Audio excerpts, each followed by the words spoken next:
So then I went through the syllabus and I saw the potential in the optional. So this So would have third year been was what year? 2019. 2019. 2019 July, June. I could not clear in my first attempt. I went till the interview stage, but I could not clear because the preparation was not up to the mark. A lot of confidence in my abilities. So after the result came, I was expecting that I will get in the list and I will get into IAS. Initially, I used to write in a paragraph format because in the first attempt you think that whatever you write, it will be rewarded. So that my socio answers consist of some socio thinkers and some socio keywords which can give me an edge. Like I have lost 10 kgs since I went to the academy. If for prelims you have to solve MCQs, so you should be solving a lot of MCQs so that you are able to deliver it in the actual exam.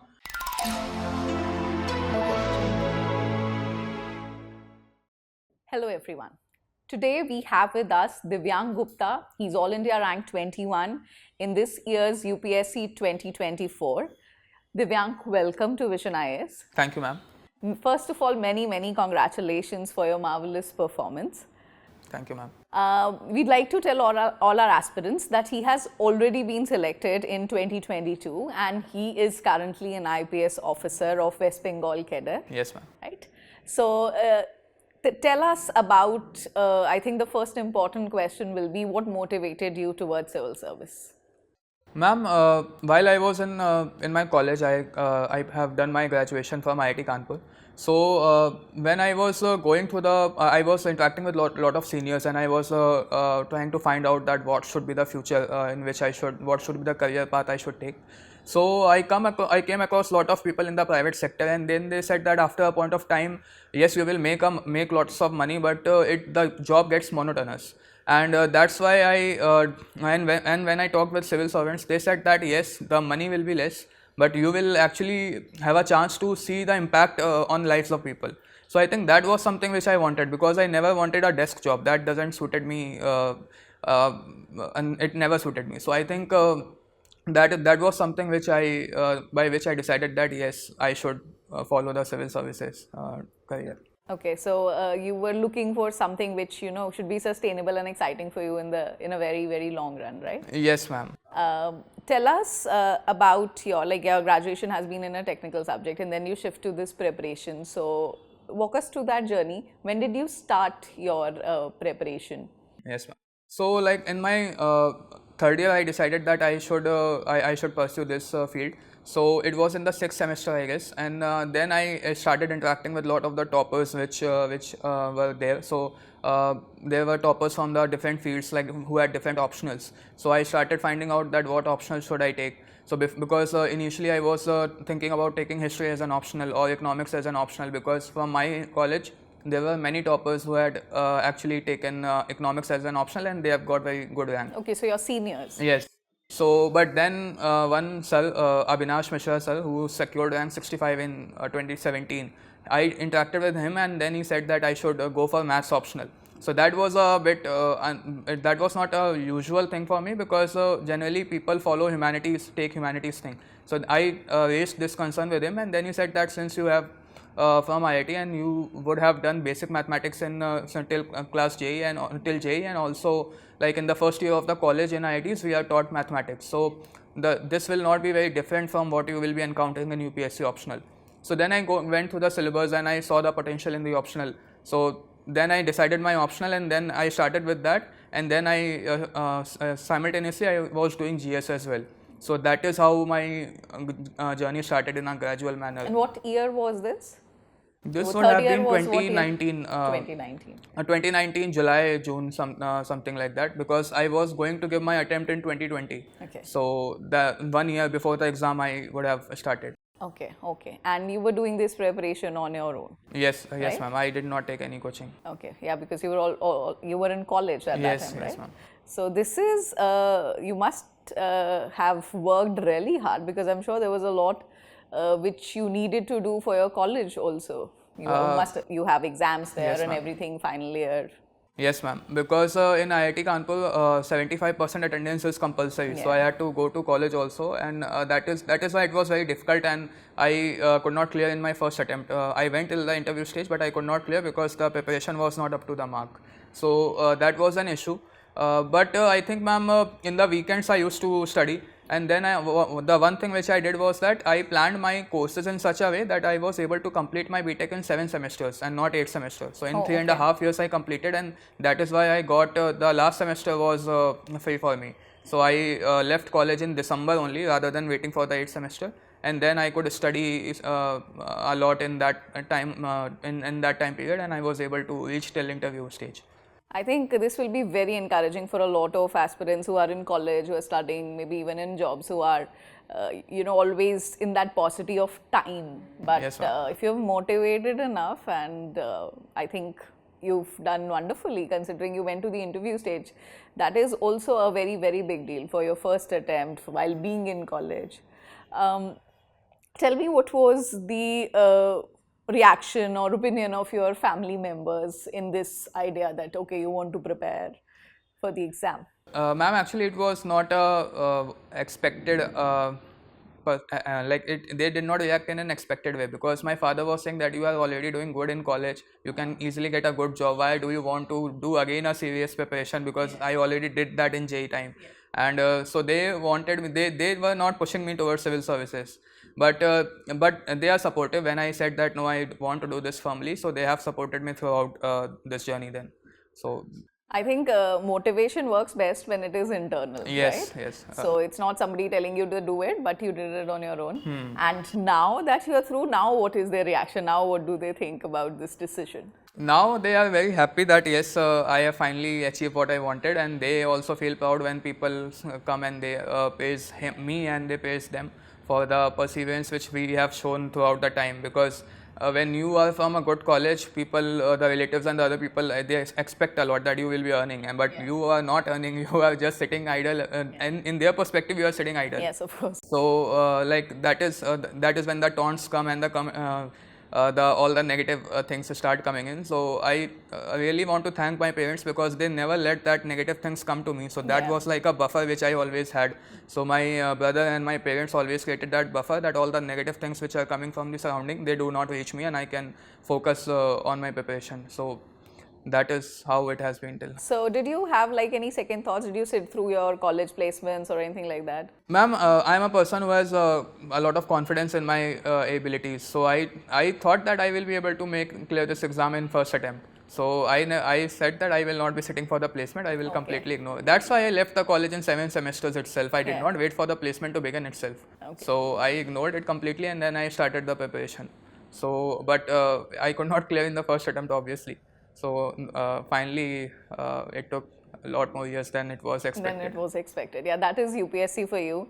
It will bring you uncertainty. But I think if you have that kind of determination where you can be in an IIT and say that no, I don't want to sit for a placement, I don't mind waiting for a job, I want to do this. That is like shows so much devotion, and that kind of devotion is definitely rewarded, even if it takes more time. Yes, ma'am. Right. So now you have given the first attempt, you cleared prelims, you cleared mains, you gave your first interview also as a young graduate right after college.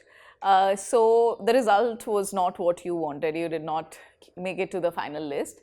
So after that, the next attempt, you had thought about it that, okay, I'll go about it, or what was the scenario at that point of time? So ma'am, like in the first attempt when I reached till interview, then I couldn't clear. So after the result came, I was expecting that I will get in the list and I will get into IAS. But because when in the first attempt you are very naive, you don't have idea how fierce the competition is and what like level of commitment is needed. So I was expecting I would get a very good rank and I will be IAS in first attempt. But I was out of the list altogether, not even top rank. So then only 10 days were left for the prelims of 21. Yes, after the result. And then and my prelims was weak at that stage. So I gave all I could. I read for 14-15 hours. I was barely sleeping so that I just clear the prelims and then I can work on the mains and hopefully I will be in the list. But I was out of the list. So in 21 prelims failed. Then actually that was a reality check that yes, I am just in my thoughts when I say that I am really good at what I do. So then I prepped like anything. I read a lot. I practiced a lot, and then I gave 22 attempts. I secured a rank, but not a top rank because in my optional I made some silly mistakes because maths is very penalizing when it comes to silly mistakes. So one mistake and 20 marks gone. So I got 357 rank. I was allotted IPS, but Then I again gave the exam. I reached till the interview stage, but I don't know what happened in my mains, because as per my expectation it went well. I should have scored very good marks like 820 something in mains, but in GS1 marks were very low, and in paper 1 of optional the marks were very low. So I don't know why it was so. And in my interview, like they, because I was already in service, they might have higher expectation from me, so they were not letting me speak. So when I came out of the interview, I knew that I have, this interview is gone. I will not be I will be out of the list because of interview, and that happened. So I knew that I will be getting very less marks, because in previous attempt I scored the highest marks which the board gave. So In then, your first attempt? not in first attempt, in Okay, the second. attempt which I was selected. 22. Yes. So then the 23 attempt I failed. I could not clear. Then I gave 24 attempt. So that's when things worked in the proportional manner in everything except essay. So then I got this rank. Okay. So we'll break down the whole preparation so that aspirants can take help from different areas, Yes. right? Like, so you have not been able to clear 1 prelims, right? And after that, you've consistently cleared 3 prelims. Yes, ma'am. Right? So, can you tell us what were your prelims marks in this attempt? As per UPSC, it is 115. Okay, okay. That's actually way more than the expected cutoff, right? Yes, ma'am. And when you didn't clear in that attempt, 74. right? Now, this is a very major shift considering there's not a lot of difference to the kind of questions last 3-4 years. Cutoffs have been low, similar kinds of papers. So, in your prelims strategy, what is the special thing, or what is the thing which you understood that, okay, this is what is needed? Ma'am, it was a multi-pronged strategy which I followed. So when I analyzed after 21 attempt when I failed, so I analyzed that yes, I was short on the resources as well. Like from the knowledge perspective, I was not sound. Because till that time, my GK was already not very good. Like it was pathetic actually. So I realized that I have to read a lot. So I increased the resources. I read all the NCRTs which I was ignoring, because before my mindset was that prelims is just a qualifying exam. So if 90 marks are needed and I get 91, that is good enough for me to reach the mains stage. But that is now not how things work in exam like condition, because under when you are under immense pressure, you are bound to falter in 4 to 5 question or 2 to 3 question, and you will be short of and that's the game changer. Yes. Like 2 questions in your So out. if you are if you want if 90 is required, you should aim for 110, so that even if 4 or 5 questions go wrong, you are clearing it by a decent margin. So this attitude change came in 22. I read a lot. I increased my resources, and then I went through the PYQs, because earlier I was only looking at PYQ at a superficial level, that yes, this question has come from this subject, this question has come. But then I tried to understand the psychology of the examiner, that why this option was brought in, how this question is linked to the previous year question which came before it, like 2 years before or 4 years before. So I tried to understand that. And then I tried to understand all the techniques which can be applied to increase the attempts. So I focused a lot on that. Thirdly, I practiced a lot. Like before that, I was giving only 30 papers or 20 papers. In that attempt, in the 2022 attempt, I gave solved around 12,000 MCQ overall. So which might be equivalent to 120 test papers. So that was a practice like hell. Like literally, you can give me any MCQ and I might be able to arrive at that answer. So that was one thing. And then the attitudinal shift which happened, that I have to ace this prelim. So I started competing with people who were already good in prelim, so who were getting like 20-30 marks above the cutoff. I was comparing my mock marks with them, so that I am able to know where I stand. So I think these 4 or 5 things which I did. Apart from that, being calm, so I used to visualize that how things will be happening in exam like condition, and I used to give instruction to my mind beforehand that when this situation come, I will be dealing it with in this manner. Because what happens in prelims, that till 1.5 hours everything is fine, but when only 10-15 minutes are left and you are left with 12-25 question, 20 question, that's when the panic starts, and that's when you start marking any question, random question. And that's when the game changes completely. It will either be you will be very good above the margin, or you will be short of the margin. So that instruction, what kind of situation can come, that in 10 minutes I might have to solve 30 question or 20 questions. So in that scenario, how I will be reacting. So that visualization technique actually I started a lot before 1 month or 2 months before the exam. And these 5 things, which are 5 to 6 things which I did, I think they have been with me in all the remaining attempts which I gave after that, and that Good was a work. game changer. And what about the aptitude part, the CSAT part? You were comfortable in that? Yes, ma'am. I like before 23 attempt, I never touched even not even one comprehension part, because I was confident of my maths part. Yeah. So I used to attempt all the maths. The Questions 54, 55 questions are there. Remaining are something like comprehension. So I was doing all those questions, and I was sure I will get through. But in 23, actually, I changed this thing, because like CSAT was very tough actually. Yeah, it was taking more time. Yes, correct? so the maths question were a lot tough, very tough. They were like JE thing, and it was taking time. So I solved. I think I left some question CSAT in that maths question, and then I focused on comprehension. So despite that, I was able to score decent marks, like in 90s. I think I scored in CSAT in that year, which is not exceptional, but given that year exam, it was good enough. Actually, this is a very good thing which I would like to highlight here is that we find a lot of people are stuck with certain ideas that okay, this is my forte. Like if you come from maths, so it becomes a question of an ego also sometimes. So, Yes, I yes, should yes. be able to solve maths. ऐसे कैसे maths का question कैसे छूट रहा है? That's why there is one book, ma'am, Ego is the Enemy. If you know that yes, you are good in maths, but if in the exam like condition you are not able to solve some Yeah. question, then the smart way is to leave it and solve the easy one. Why do you want to waste your attempt over that? And in that practice, if people are practicing exams, they should be able to identify this and then change their strategy, Yes, right? ma'am. Like you said that earlier, you were not focusing on this, but you realize that this needs a change and you have to do other types of And I questions. did that in the exam like condition only. Yeah. So yes, you have to make some decision at that point itself. Yeah. And you need that kind of flexibility that, okay, Yes. anything can happen. Don't And take it on your ego. Yes, Yeah. in CSAT, ego is the biggest issue, because I know many of my friends from IIT who failed in prelims, and despite scoring very high in previous year in CSAT. So yes, you have to be flexible, because the ultimate target is to win, not your ego. So not to make your ego win. Yes. So let's talk about the mains exam now.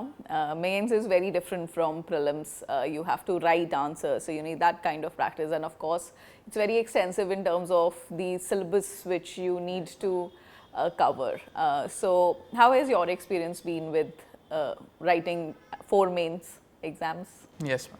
So, like in the first mains, ma'am, my total score across the 4 GS paper was around 335, and in this mains I scored 435. So it has been a jump of like 100 marks. That's So, very significant. A lot of people, when you see the scorecards also of different people throughout the years, toppers, it's usually in the same range. Like I think there's a 30-40 marks shift.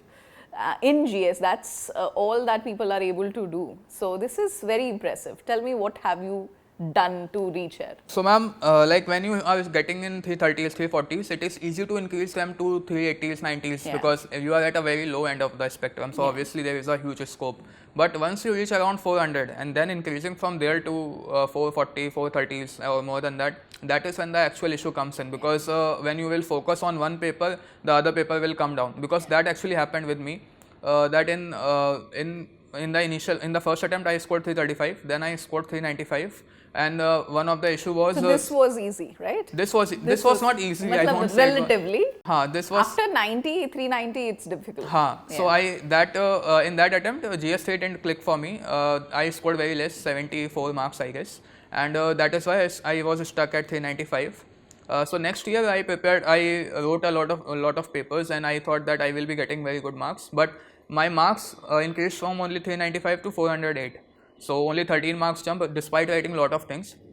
And the reason was that in the 3 papers, like GS3 was an issue in 2022. Yeah. In that, 25 marks jump came. In GS2, 10 marks jump came. In GS4, around 10 marks jump came. But GS1 went down by 30 marks. So overall, only net gain was only 13 marks. Yeah. Then then in this attempt, I worked a lot on GS1 because it was only 74. So this year, hopefully, yes, marks have come down in other subjects, like from 97 to 91 in GS3 and from 119 in GS2 to 114. But there has been a significant jump of 37 marks in GS1. So overall marks have increased by 26 marks, and I scored 435.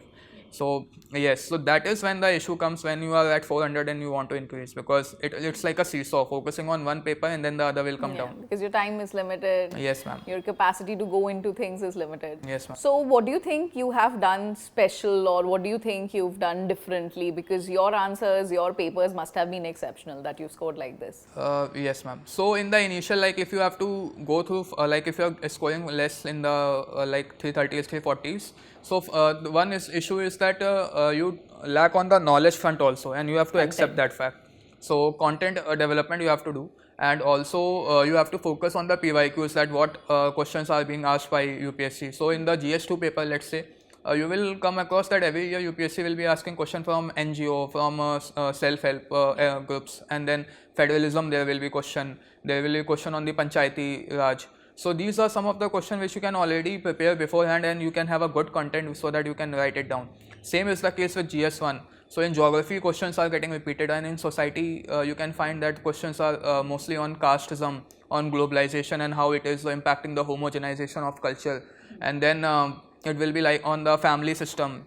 So these are something which you can do beforehand. So PYQ is one thing. Then practice was another issue. So I wrote a lot of test papers in the 2022 attempt. So I think it would have been around 30 test papers for GS alone. So that much I wrote. And then writing, initially I used to write in a paragraph format, because in the first attempt you think that whatever you write it will be rewarded. So I was writing it like कि हाँ लिख तो दिया है and I will सब be लिख दिया है हाँ सब लिख जो दिया आता था सब all लिख the दिया है. pages are filled or till the end line, so I will be getting 420 plus. Yeah. So that's when I realized that this approach will not work, so I shifted to point wise approach, and that actually helped me in increasing my marks. So Because this you was can give still, more content. this was still 400 and something like that. After that it becomes some more differentiated content. Then comes the game of writing more specific things and better things which other people are not writing. Yeah. So you need to bring in some scholars, you need to bring in some books, so you need to bring in some good value addition material in the form of example or in the good conclusion. Apart from that, ma'am, in GS1, since I scored very less last year, and then I actually I went through it. I made short notes so that my socio answers consist of some socio thinkers and some socio keywords which can give me an edge. And same was the case with the geography as well. I went through the geography optional. So while doing this thing, you have to be very selective, because optional like geography is highly technical. Some things are very technical and they won't be asked in UPSC in general studies. So you have to be smart enough when you are doing this thing. So I did this thing which generally people don't do. Like This is very unique. People will not do another optional, which as per my knowledge. So this is what I did, and I think that made a change this year. So you should be ready to go to any extent to increase your marks. That is what I want to say. That if you feel that you lack in something, do it, and you will be getting rewarded for that. Yeah, so you changed your writing strategy and you also updated on your yes, ma'am. content. Updated on the content. Content, right. And I increased the number of points also, ma'am. I think that was also important. Fourthly, what I did was that in the initial attempts, I think we focus a lot on 15 markers, because we think that they are for 150 marks and the marks will be awarded, and that is why lesser time is left for the 10 markers, and that they get compromised. But when the examiner checks your paper, he will be checking from question number 1, and the 10 markers will come first, and he will make a perspective of you, an opinion of you, that yes, you are not a very good person, you are just an average person, and then half marks, and then you will be losing out like 20 marks which you could have gained. So this year what I did was that I used to identify 1 or 2 15 markers which I don't know that much, and then I used to save the time in that and use that time for 10 markers. So my 10 markers were heavily content loaded, highly content intensive, and then 1 or 2 15 markers were compromised. Anyway, I did not have much idea about those questions. Yeah. So I think this approach also helped me in ensuring that my copy opinion is good for examiner. So you were going through all the questions first before you started writing? Yes, ma'am. Okay. Because we get 5-minute time. So this is again, before you can start writing, yes, you can read the paper, yes. So then you can plan strategically that yes, ma'am. which questions you want to write first. Yes, so it's like the questions you know best, you start with them and write, and those you don't know. Not best, like if you will go on to, go about which question you know best, you will be taking a lot of time in thinking कि अभी ये लिखूं कि पहले वो लिखूं. एक minute उसमें ही चला जाएगा, and 1 minute is very crucial in Yes, of course. UPSC. So rather than like in GS1 this year, they asked a question in 15 marker, twisters का एक question आया था. So Twisters, I did not have much idea about that question, and one question was about that Demographic? Aureolus, Winter? Aureolus Okay. that question. So although you have idea about this, but 15 marker question, 3 pages for that is too much. Yeah. So I identified these 2 questions. I kept them for the end, that I will write this towards the end, and I will use that time for 10 markers, and I did that. So I think that might have been that might have worked in my favor. Okay, so you are not only deciding what to write, but how to write, how to go, and Yes, ma'am. that strategy is also working. Yes, ma'am. You are really smart. I'm getting more and more impressed as I'm talking to you, because you planned everything to, you know, the last dot, that how things are supposed to be done.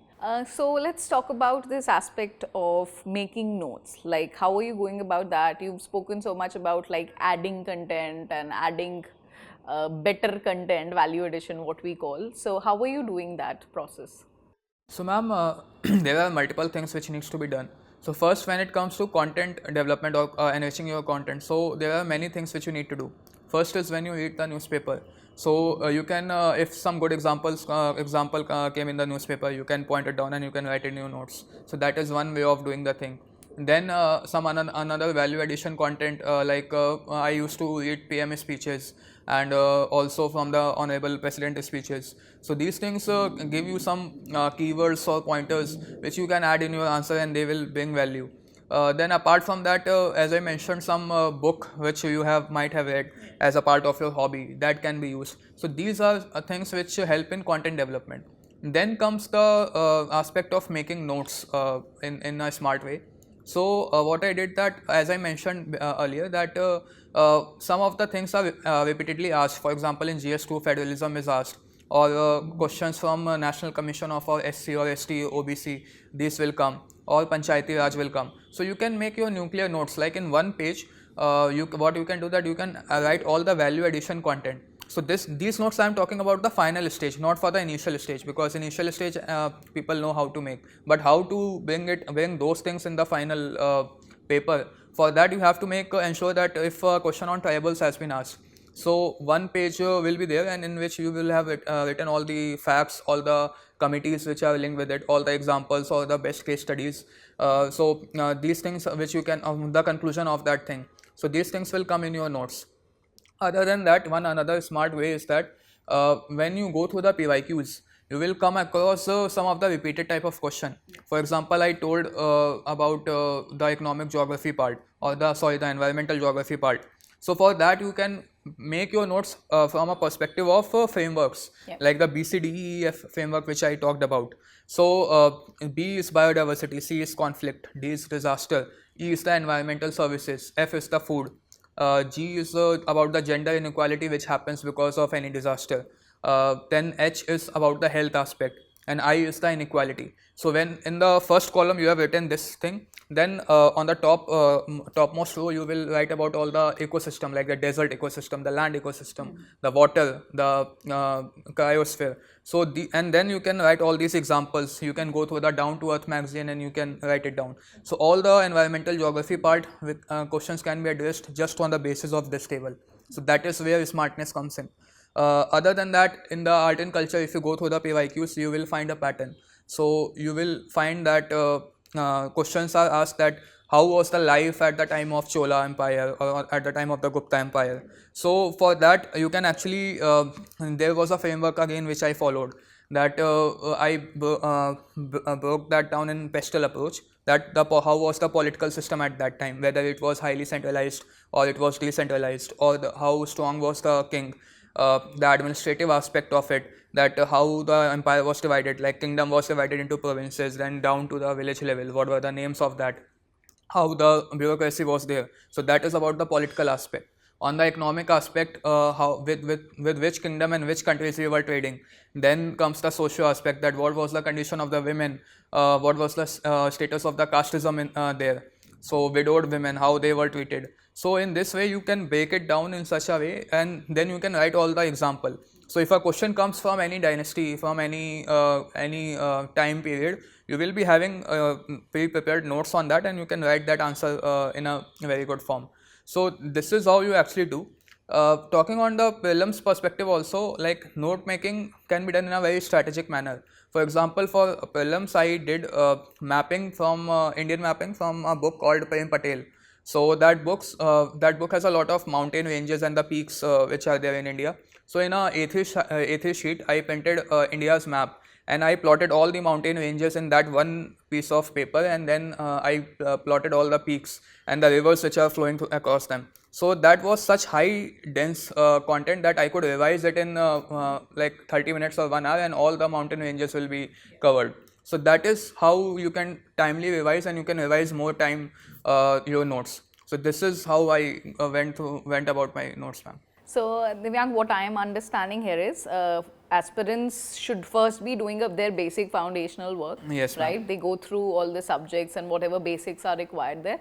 Then the next approach has to come through previous year questions. Yes, ma'am. Right? They are your template to know ki, okay, what needs more content, and all those things which you find are repetitive. Then you prepare dedicated notes which can be, just used like that. Yes, ma'am. In your mains exam. Yes. Right? Let's talk about the mock tests also here, right? You have emphasized on how many mock tests you were writing, like for prelims and for mains also. So what do you think is the significance of this mock test? Like you've also been appearing in the Abhyaas test. So how do you think all that has been helpful? So ma'am, the idea behind mock test is simple, that if you want to do something in a good manner, you should be able to deliver it beforehand itself. Yeah. Because like if you are able to do it in the practice, you will be able to do it in the actual exam also. So for that, I used to give a lot of mock tests, be it for interview, be it for mains or prelims. So I solved a lot of mocks, and my idea was that for prelims, if I talk about it, so initially I used to score good marks. In the 2022 attempt, I was getting good marks in mocks, and that reflected in my actual marks. But later in 23 and 24 attempt, I did not score good marks in mocks, but I scored excellent marks in actual paper. So, but that is not what. So if you are getting low marks in mocks, that does not mean that it will not be. You will be getting low in actual exam also. You should be using mock in such a way that you are able to, when you analyze, you should be able to find out that I am not making any mistake in the static part or in the basic things which are coming in the exam. Because mock test questions, sometimes they are extremely tough, they are extremely complicated, and I think they should be, because in the actual exam the pressure is very high, so you can make easy question also wrong. So in the mock, the exam situation are not tense, but the questions are tough, so it matches with the level, like one thing is down, another is up, so the balance is maintained in when it comes to the pressure. So that is why I think mock tests are very important. I always advise people that go for the FLTs, like after you have gone through the sectional, focus on the FLT, because FLTs require a very comprehensive understanding of things rather than pinpointed books that okay, polity questions will come from this and history question will come from this. So that is how you can use mocks, that you are not making mistake in any easy question or the questions which are coming from the books which you have read. So you can use it in that manner. So that was for prelims perspective.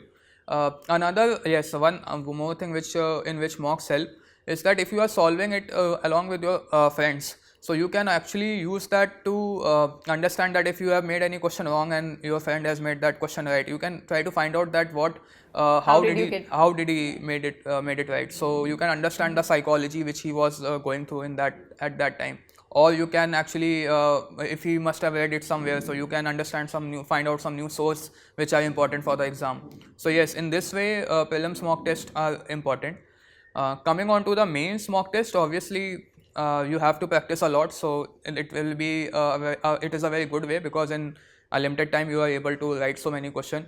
Another thing is that you can compare, if your friend has written the same paper, you can compare that how much he is able to write, how much you are able to write, and you can pick some good things from him and you can use it. Thirdly, when the copy is checked, you can get some new input, that whether the point which you have written, whether that was relevant or not, what else could have been brought in that question. So that is one more way which you can understand. So this is how I used for my mains, ma'am. Okay. So you had a peer group, I understand, through this discussion. Yes, ma'am. I had. I think I always had, because although these people were getting top 50 rank every attempt, and I was getting a lower rank, but I had a group which was there.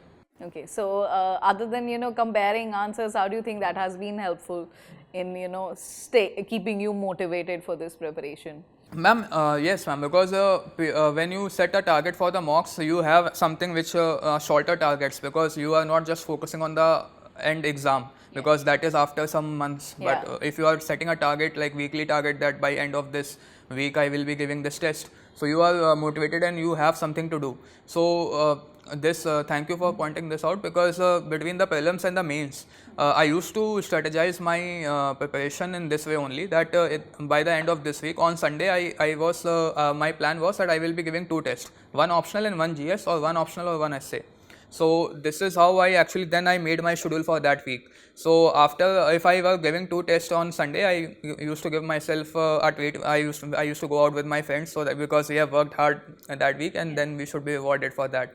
So that is how mock tests actually help you keep in line, and they keep you motivated for the remaining part of the journey. So yes, that part is also there, ma'am. Okay. Now let's talk about mathematics. Your option is optional is supposed to be a very high scoring optional, but at the same time, like you said, that it also punishes if you go haywire. So first of all, tell us about the preparation of mathematics. It's a very lengthy optional. It takes a lot of time. Even people who have proper backgrounds in them, they take a lot of time to complete it. So ma'am, in the initial attempts, maths actually takes a lot of toll on other parts of the other things like GS and essay, because maths requires a lot of time. Like one iteration is just a beginning, just like getting familiar with what is there in the syllabus. And there are some topics like modern algebra which requires, like even if you do 4 to 5 iteration, you will not understand much about that topic. So you have to do lots of iteration. Apart from that, like in the initial attempt, what mistakes are done by people is that they think they know the answer, that they have solved this question, so they will be able to solve it in the real time exam also. But the issue comes is that just by being familiar with the question doesn't help. You should be knowing it inside out, that the question will start from, answer will start from at this stage, then we will follow this, and then steps. The answer will come like this. Because if you are stuck at one point at any step, then you are going to waste your time, and that is going to cost heavily on the remaining of the question. So you have to do so many iterations, so many revisions, so that in the actual exam you are able to get the best out of it. So yes, that is one thing which maths takes. So initially you have to revise a lot, and you have to make short notes. You have to point out the important questions which are there, and when you do this, along with that, you will have to solve some test series, and then you will have to make a separate notebook where you will be writing all the silly mistakes which you are doing. And then apart from that, you have to supplement that with a calculator, because calculator can actually help you give a boost, like reduce your time in calculation, and also it can give you it can save your time also, and it can improve your accuracy. So this is how you can do multiple things, so that maths is in line with your expectation. Okay, so you gave Abhyaas also for mathematics this time? Yes, ma'am, I gave. Okay, so how did you perform in that? I performed in paper 2. I performed good, and in paper 1 I was decent. Like I think I was 10th or 11th rank in Abhyaas, and in paper 1. In paper 2 I was in top 3, top 4, I guess. Okay. So and in the actual exam also same happened, that my paper 2 I am second highest in India. In paper 1 I am like I think it is good marks, but not higher, on the higher side. So same thing which happened in Abhyaas.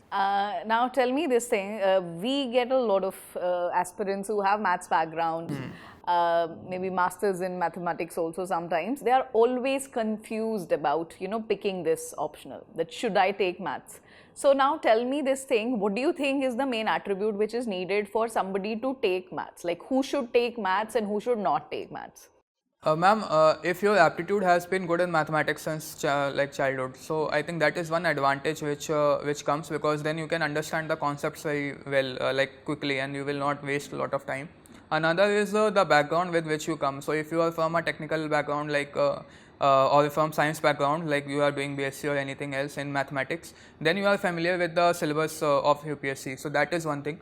third thing is that if you are really interested in mathematics, then you should go through the syllabus. If you are familiar with like 80% of the topics, there will be some topics with which you won't be familiar, like modern algebra or fluids are there, or any other thing. But if 80% of the topics you have done somewhere in graduation or in JE or any other part of your preparation journey or your academic life, then I think you can take it and you have genuine interest. But there is always a caution that maths takes time.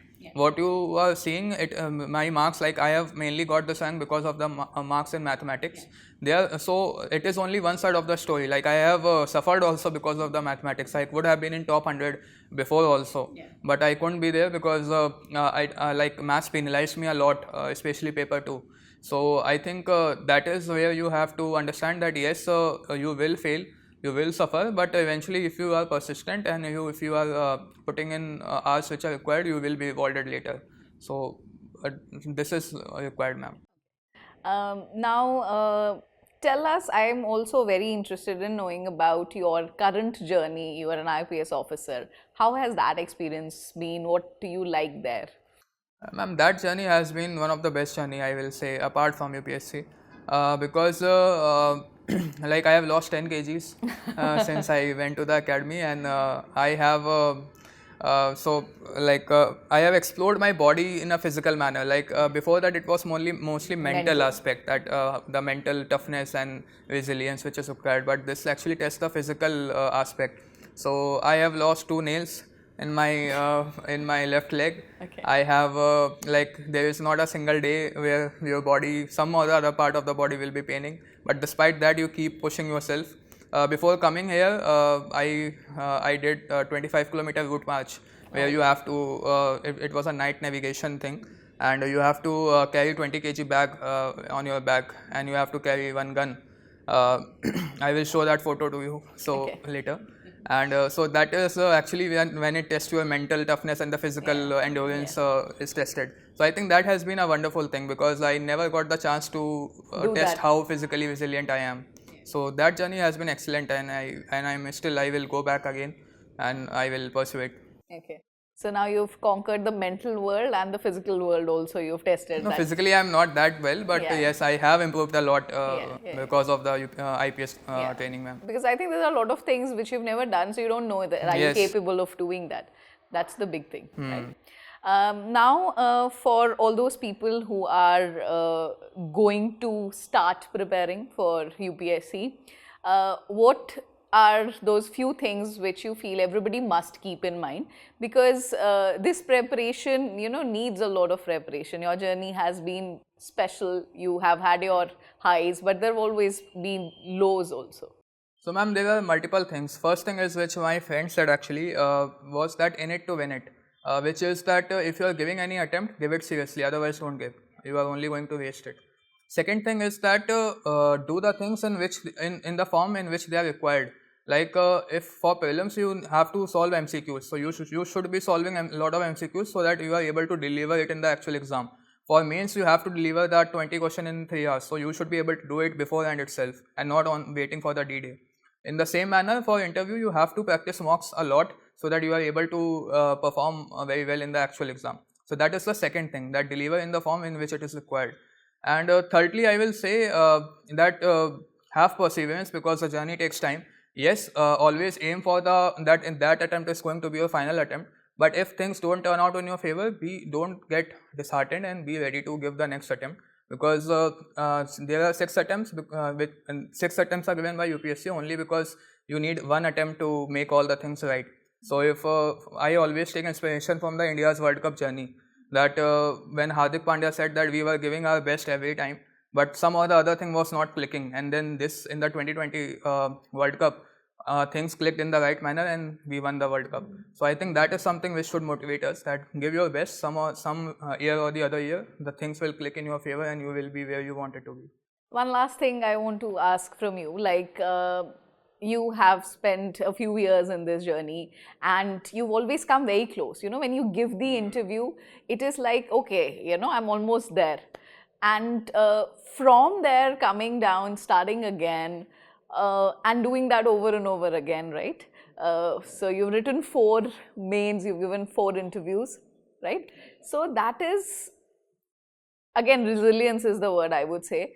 What do you think has worked for you? What is that quality, or how did you start again? Ma'am, I think you need to have a good support system for that also, because I will always thank my brother for that, because despite all the lows which I have seen, and the lows were not like you have failed in mains because you have time to gather strength for giving another attempt. It was like you have failed in interview stage, and then the next prelims is just like few days or few weeks later. So I think that is one support system which I have. Second is having faith in your own abilities, because I always believe in myself that yes, because I am not, because the reason is that I am an insanely hardworking person. I work a lot, and I can probably say that because I know I work a lot for the target which I set.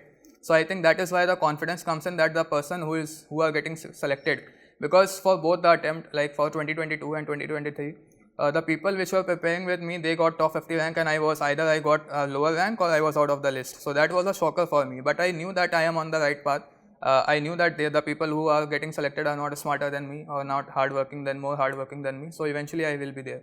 So that is one thing. And thirdly, live life like things will turn out. If you are working hard, something or the other will come in your way. Life is a long battle. I always say this thing, that there is a quote by Nelson Mandela which he writes in his book Long Walk to Freedom, that after climbing one hill, one comes to know that there are many more hills to climb. So life is a much bigger thing than one exam or anything. If you are continuously working hard, the universe will reward you sooner or later. So that is what I follow. And I think you've been very rightfully rewarded. And talking to you also makes me think about what a great officer you're going to make from here. You are going to be a very strategic policy maker as you get opportunities. I'm sure we'll get to hear a lot more about the amazing things you go on to do. I wish you all the best for your journey ahead. Thank you, ma'am, and thank you for this opportunity. So I hope our aspirants were able to get a lot of motivation from the amazing journey, amazing UPSC experience of Divyank. Thank you and all the best.